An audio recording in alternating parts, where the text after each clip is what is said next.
Hello everyone. Today I will be talking about the carbon credits. This is a very important topic that is being there around the world since many years. But there is a lot of confusion regarding what is the actual meaning of carbon credit, how they are traded, who can trade, and all these things. So today we'll be discussing about these in this whole video. Okay.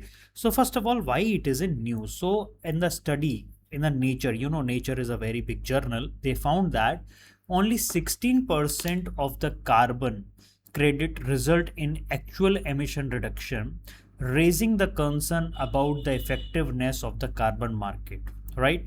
So we all know that there is a conference of parties summit that happens in Baku. They prioritize that the new trading mechanism need more reliable and more robust system. Okay, so what is the highlight of this news is all about? First of all, there is a ineffectiveness of a carbon credit system. Only 16% of the credit, that means 1 billion tons of carbon dioxide under Kyoto Protocol mechanism, led to the actual emission reduction. Then hydrofluorocarbon 23 abatement success. So there are a lot of projects eliminating hydrofluorocarbon has achieved 68% actual emission reduction. That is means it is one of the most successful model regarding the hydrofluorocarbon. Then there are various challenges related to other projects. 25 avoided deforestation project, only 25% effective. Solar cooker project, just only 11% effective. But what is the flaw in assessing the additionality? Okay, so first of all, many projects failed the additionality rule. That means reduction could have happened without carbon credit revenue. This weakens the credibility of the emission claim. So what are the recommendation has been given in this Nature magazine is, first of all, there has to be stricter eligibility criteria has to be there, better standards and methodology has to be there. We need to prioritize project with high likelihood of additionality. Then we have a very good mechanism under the Paris Agreement. Now we are coming into what exactly is a carbon credit. Okay, so when we say carbon credit, it represent reduction or removal of greenhouse gases, which is measured in per ton equivalent of carbon dioxide. Okay, so this concept was introduced in Kyoto Protocol in 1997, and again it has been reinforced in the Paris Agreement of 2015. That means you will get a credit. Each credit is equal to permission to emit 1 ton of carbon dioxide. That means if I have 2 credits, then I have a permission uh, to emit around 2 tons of carbon dioxide. That means if you have more credits, you can emit more carbon dioxide. Okay, so generated by projects that absorb or reduce emission are certified bodies like verified carbon standards and gold standards.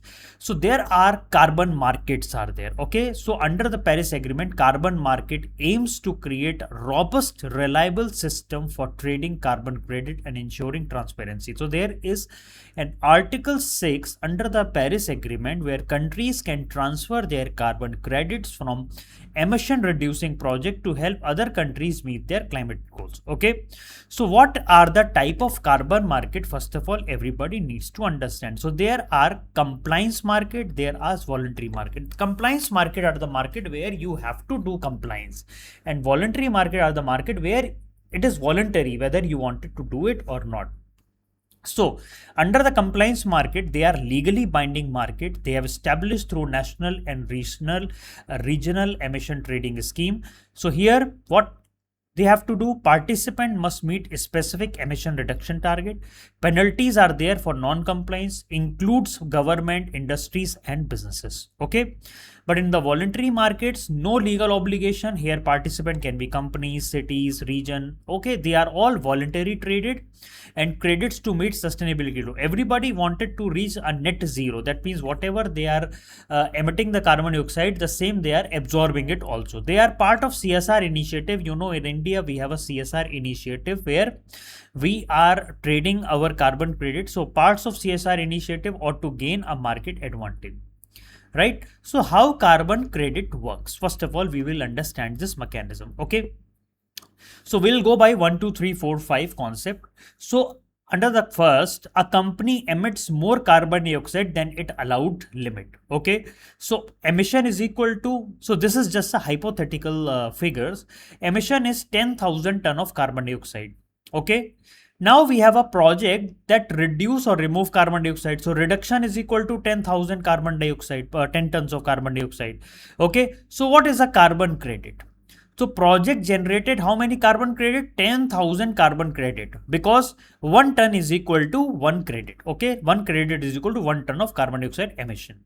So company buys 10,000 credit to offset its excess emission. Okay, so if company is emitting around 10,000 excess emission, so company need to buy that 10,000 credit from somebody, so that their emission reduction targets can be filled. So if I go by a calculation method, so there is a company A which emits 12,000 ton of carbon dioxide, but they are allowed only 10,000 tons of carbon dioxide. That means they are emitting extra 2,000 tons of carbon dioxide. So company has to buy 2,000 carbon credits from any other company who is not emitting that, okay, from a certified project. So net emission is equal to 12,000 minus 2,000, which is equal to 10,000, which is within the target limit. So now, so to buy these extra 2,000 carbon credit, company need to pay. Like if there is a price like 500 rupees per ton of carbon dioxide, so the total cost is 2000 into 500, which is equal to 10 lakh. So if company wanted to emit extra 2000 ton of carbon dioxide, so company has to pay 10 lakh rupees as a cost of purchasing the carbon credit. Okay, now there are a lot of concerns regarding the carbon credit. First of all, they have a non-adherence to additionality. That means credit given for reduction that would have happened anyway makes the market less effective. Then there is a greenwashing concept. It is always asked in various part of the examination. What is the meaning of greenwashing? Is that company use credits to appear green without actually there is any change of operation or misleading the consumer and investor. They are showing that they are doing all the green operation, but actually they are not doing, right? So that is called greenwashing. Now we have a market transparency. Lack of real-time tracking and independent audit lead to double counting and double about the doubts about the legitimacy. Then inequitable access. So there is a developing countries, they face a lot of barriers in accessing the resources, technologies, limiting their benefits, and perpetually global inequalities are there. Now, what are the key challenges that are being faced by the India in the carbon credit market? First of all, there is a issue with industry readiness and compliance costs. High monitoring and verification costs are there. So small projects cannot utilize that, especially MSME, which generate around 110 million tons of carbon dioxide every year. Then there is a regulatory and oversight mechanism. India's carbon market is in early stage and it requires strong enforcement and alignment with domestic and international standards, right?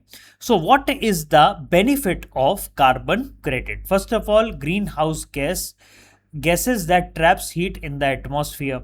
Then tons of carbon dioxide equivalent, it is a unit which compares different greenhouse gases based on their global warming potential. Then additionality, that means emission reduction beyond what could have occurred in the business. Then MRV, monitoring, reporting and verification. These all are being done especially for this whole purpose.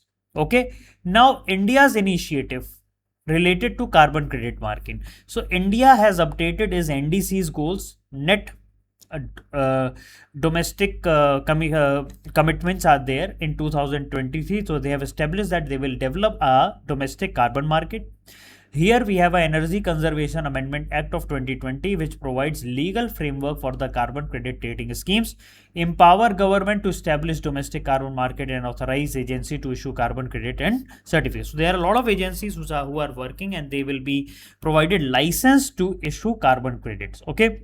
Then we have a carbon credit trading schemes has also been there.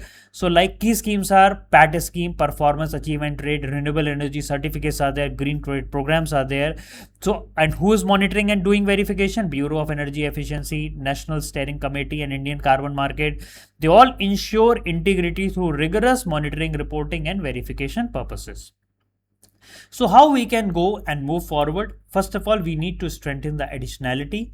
We need to implement stringent criteria to ensure real emission reduction, ensure transparency, use real-time tracking and third-party verification, focus on proven high-impact projects like HFC 23 abatement with high success rate. Then establish a robust MRV scheme, monitoring, reporting and verification scheme. And also we have to align with international standards, comply with Article 6 of Paris Agreement and global standard VCF and gold standard. So carbon credit can be a powerful tool for climate action only when they are credible, transparent and impactful. So real action, real impact, real future. So thank you so much for joining this video. I will be coming with much important topics in the next video. Thank you so much.